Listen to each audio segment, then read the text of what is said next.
What is up, everybody? Welcome to the live stream tonight. Stoked that you're here. Welcome. If we haven't met, I'm Andrew. I'm the student pastor here at Seabreeze Church, and I'm glad you've joined us. So today is the last message in our series for the summer that we're calling Blindsided. So all of us, probably every day get blindsided with some type of negative emotion. So we've been talking about how you can learn to control your emotions and move forward in life. We really want to be able to understand our emotions and move forward. So we've been discussing that the last couple weeks. Tonight is the last night in the series. I really enjoyed doing these streams with you all this summer, and so we will be back in just a few weeks. So this is the last stream of the summer. We'll be back in just a few weeks, so keep an eye out on your emails kind of for the links to get started up sometime in mid-September. And go ahead and identify yourself in the chat. I mean, your usernames, I'm sure, are pretty legit, but unless it's your exact name, we don't know who you are. We love it when you use the chat. If we have a game or we ask questions, we love that you guys interact in there. So I would just ask that during the message portion or today, the interview with Christina, that you would not use the chat. Just like if we were in person, you wouldn't be talking while there's a person on stage talking. We'd be focusing on what they're saying and on what the Bible is saying and how to apply it to our lives. We're going to do the same thing on the live stream. So for that 10, 15 minutes, just make sure we're not using the chat. Be respectful. And so, as always in the chat, keep it classy. We appreciate when you guys stay on topic as well. The big announcement tonight, we announced this last week, is that we actually have our first in-person outdoor service for students. So I'm stoked to see you guys. It'll be this Wednesday at 7 o'clock here on Center Court. It'll be available for any student 6th through 12th grade. The goal is for us to come together, have some fun, catch up, and have a short message together. This will be about an hour long on Wednesday the 19th, this Wednesday from 7 to 8 o'clock. And so I just want to remind you, we're getting ready to jump to the interview that I had earlier this week with Christina. Now, she is our worship leader, and she's a student leader here in the ministry. She loves Jesus, and she's had a journey over the last, several years as she's walked with God about learning how to control her emotions a little bit, just like all of us have. And so I asked her to share a little bit about that in our video. So let's cut to that. Just a reminder, don't use the chat during this interview with Christina.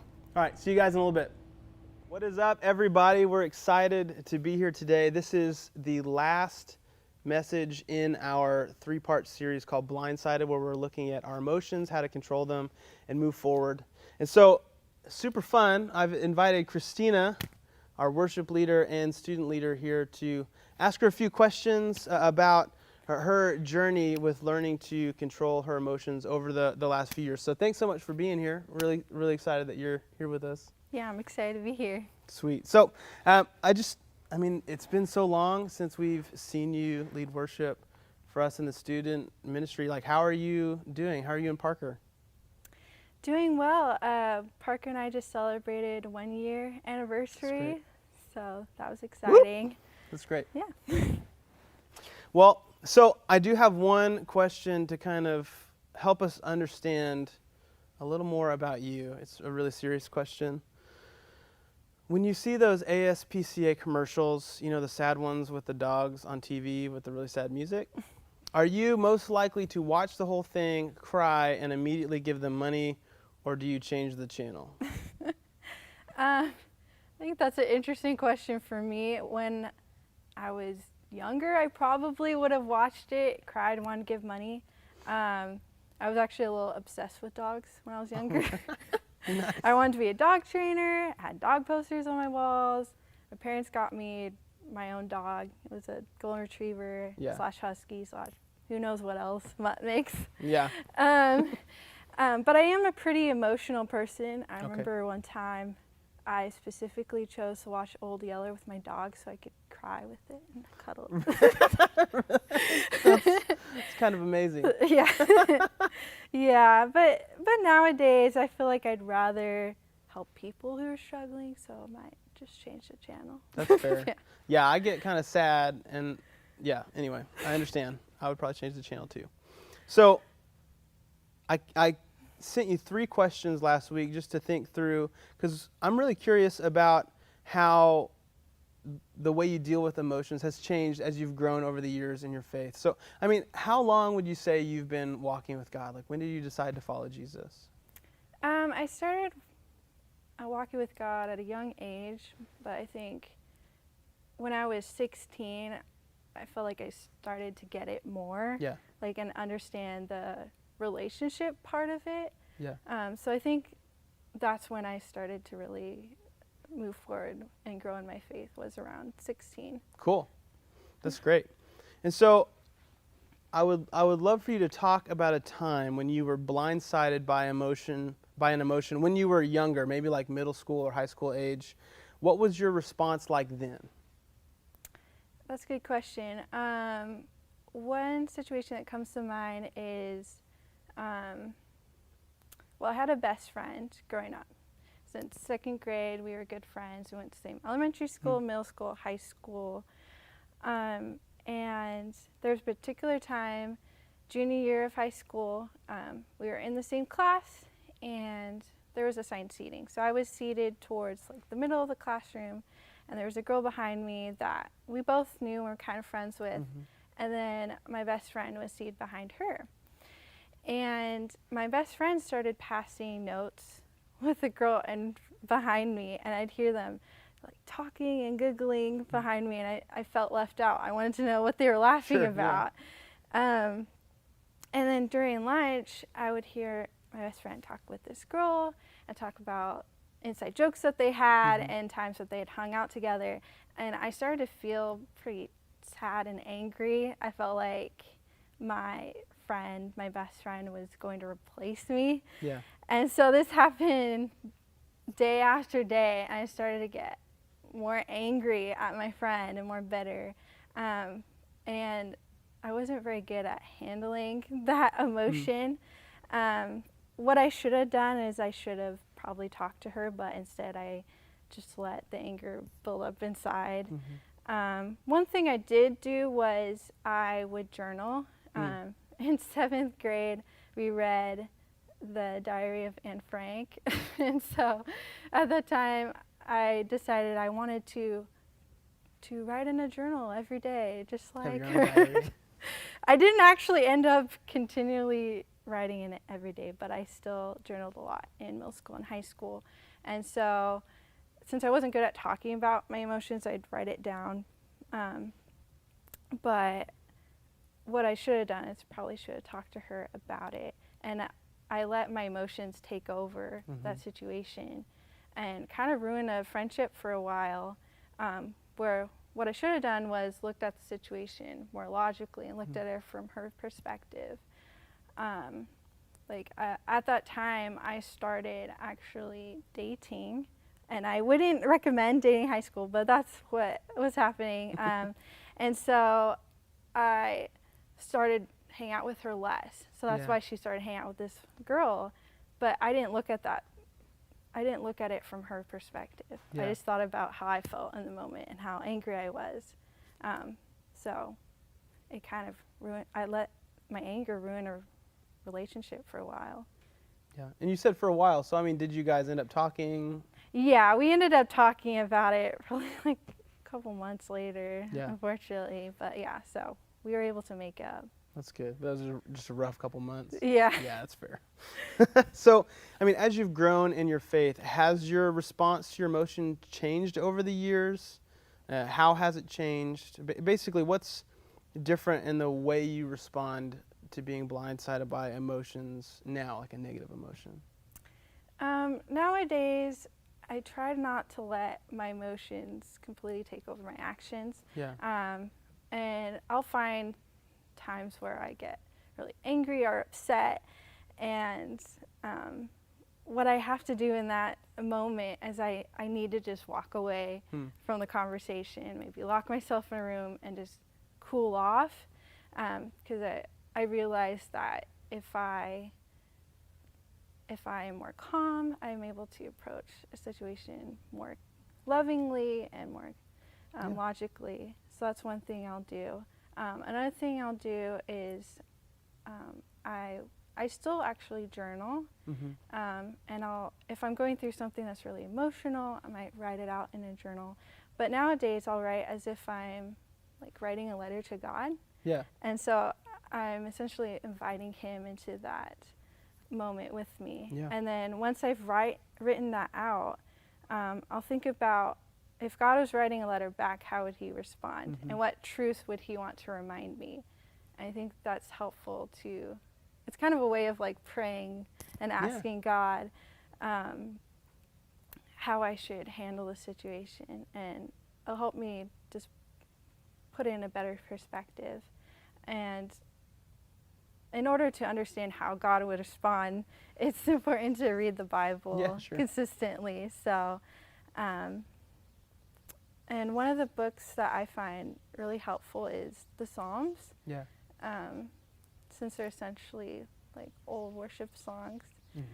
And I love how David, he's not afraid to let out his emotions and what he's thinking about a situation. Yeah. And he's very vulnerable in his Psalms.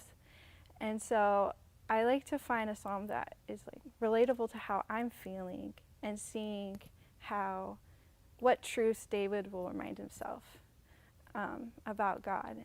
And so I would apply those truths to whatever situation I'm dealing with. Yeah, and I think that's really cool, and that makes a lot of sense. And yeah, I think the Psalms are an awesome place to look, because of David just being really honest with God about what was going on in his mind, knowing that, you know, God's not afraid because He already knows exactly what you're thinking. And so just knowing that it's really helpful to talk to Him about some of that stuff is really good. I'll still journal too. It's helpful. I write out my prayers, so that makes a lot of sense to me.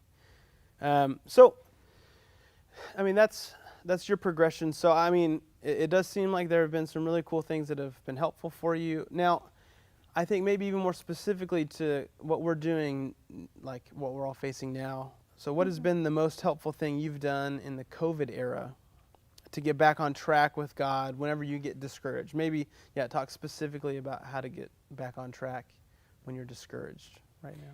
Yeah, for sure. And I've definitely struggled a lot with disappointment and discouragement during COVID, especially at the beginning.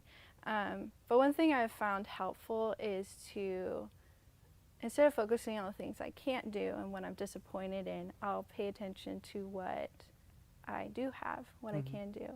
And it helps me realize what God is doing for me that day. So I'll try to remind myself of what has God given to me today? What has He provided for me? Like I might think about how thankful I am to spend more time with family during this time, or just thankful for all the things that He has provided that I don't have to worry about. I have plenty of food to eat, I have clothes to wear, and I'll think about just how grateful I am to live in this beautiful area near the beach and all the creation that God has made that I can enjoy, like the palm trees, the birds, the flowers, and there's so many things that I can that I have to be thankful for, and that helps me put myself in a better mood and perspective, one that is more joyful, and actually pay attention to what God is doing instead of what I'm disappointed about. Another thing that I have started doing during COVID is at the end of the day, I'll think about 5 things I'm thankful for that day. And I might write it down or I might say it out loud. But I'll think of 5 things and then I'll pray thanking God for those 5 things.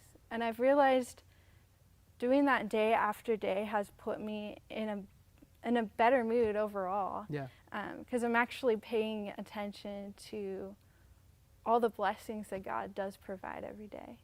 And you'll do that even when you're not discouraged, just every day, whether it's the best day since COVID or the worst day. Yeah. That's really cool.